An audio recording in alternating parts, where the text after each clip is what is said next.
Konnichiwa minasang, another day, another vlog! For today's video nga ay we book an appointment with Belle Lumiere. Kaya samahan niyo nga kaming mag-commute papunta sa may Takaoka Aeon Mall. Ang una nga naming sinakyan ay ang Manyoseng dito sa may Ijiri. Sa 11:51 na nga kami nakasakay dito sa may Manyoseng dahil hindi na kami umabot ng 11:36. Nagmamadali na nga rin kami dahil alauna nga pala yung appointment namin dun sa may Belle Lumiere. At nandito na nga pala kami ngayon sa may Takaoka Station. At kukuha nga pala kami ngayon ng ticket para naman makapunta kami sa may Shin Takaoka. Ganito na nga ka-high-tech sa Japan kaya kapag kukuha ka ng ticket ay sa machine ka na. Huwag kang mangamba dahil kahit naka-kanji yan, may English translator naman dyan. At dahil pupunta kami ng Shin Takaoka, pinindot lang namin yung red at ang pamasahe nga pala 150 per head. Kaya kumuha na kami ng ticket. At nung nakuha na nga namin yung ticket namin, pagpunta namin dun sa may nakapaskil, ang sunod na biyahe ng Densha puntang Shin Takaoka ay 12:51. Dahil 12:36 kami nakarating dito sa may Shin Takaoka, pumasok muna kami sa may waiting area. Dahil 12:51 pa yung susunod na biyahe ng Densha papuntang Shin Takaoka. Yan nga pala si Alex and Abby, sila nga pala yung kasama ko. Pasakay na nga kami ng Densha dahil malapit na nga mag 12:51. At saktong 12:51 nga ay umandar na rin ang Densha. Mga nasa 10 minutes nga lang din pala yung biyahe namin papuntang Shin Takaoka. At finally, nandito na kami kaya bababa na kami ng Densha. Maglalakad na kami papuntang bagong Aeon Mall dahil doon nakapwesto ang Belle Lumiere. Nagmamadali na nga rin kami dahil alauna mahigit na. Dahil alauna nga yung appointment namin.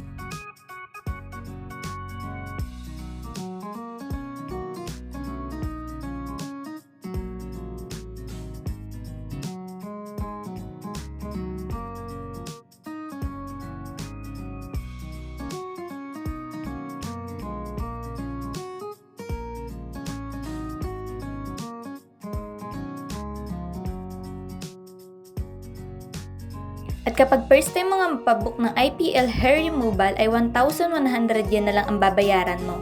Meron ka ng 8 sessions. O diba ang mura?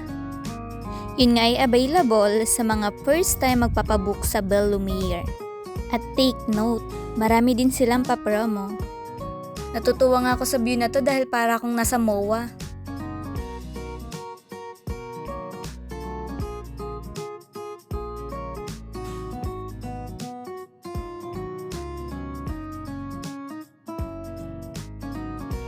At finally, nandito na kami sa Belle Lumiere. You guys should also try their services. I guarantee you that they really give best results. This is my 4th session on IPL hair removal. At sobrang nipis na lang talaga ng tubo ng buhok ko sa kilikili. Next to try will be the underarm whitening para hindi na makulimlim ang aking kilikili.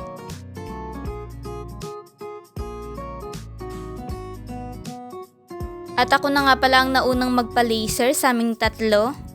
Saglit nga lang din pala akong ni-laser, wala pang 20 minutes yung pagli-laser sa akin. Kasi sobrang nipis na lang talaga ng tubo ng buhok ko sa kilikili. Ayan, tapos na ako niya magpa-laser. O diba parang walang nangyari? Ganyan na lang pala yung tubo ng buhok ko sa loob ng 1 buwan. At eto ngayon, tapos na akong ma-laser. Mga mima, wag niyo akong iba siya. At dahil tapos na nga ang aming appointment, ay itutour ko kayo dito sa mga branded shoes. Hindi nga muna ako mag-voice over para makapag-enjoy kayo sa panonood.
Mga Mima, alam niyo ba na first time kong mag-Starbucks at dito pa sa Japan? Malayo na pero malayo pa. Tama nga talaga ang ganitong kasabihan. Yung kayang-kaya mo nang bilhin yung mga bagay na gusto mo, yung kayang-kaya nyo nang kumain sa gusto nyong kainan sa tuwing may cravings kayo. Kaya nga, let's celebrate small wins in life. Count more often your blessings than complaining about what's missing on your table. Madalas kasi nakapokus tayo sa ibang tao, sa mga achievements nila at sa mga bagay na wala pa tayo. Kasi ang pangarap mo lang noon, abot kamay mo na ngayon.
At kung isa kang ang kikay ay maaagaw ang atensyon mo dito dahil ang gaganda ng mga nakadisplay na bag dito.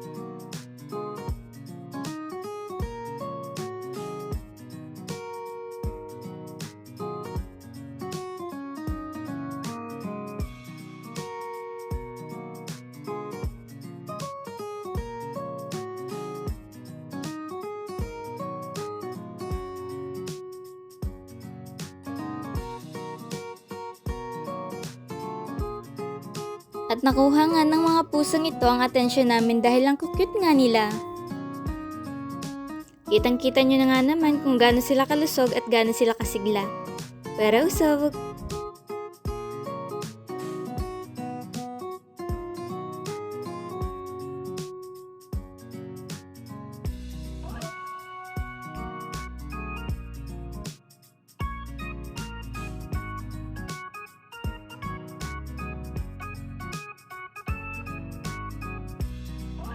Alam niyo ba mga Mima, share ko lang sa inyo. First time ko nga mag-Starbucks at dito pa nga sa Japan. Di ba nakakatuwa?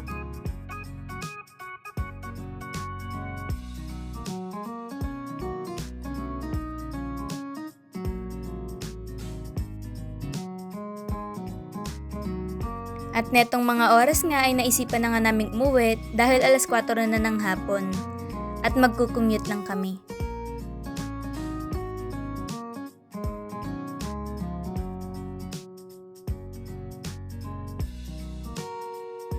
Always remember, a positive attitude can really make dreams come true. Thanks for watching mga Mimas! See you in next video! Bye-bye!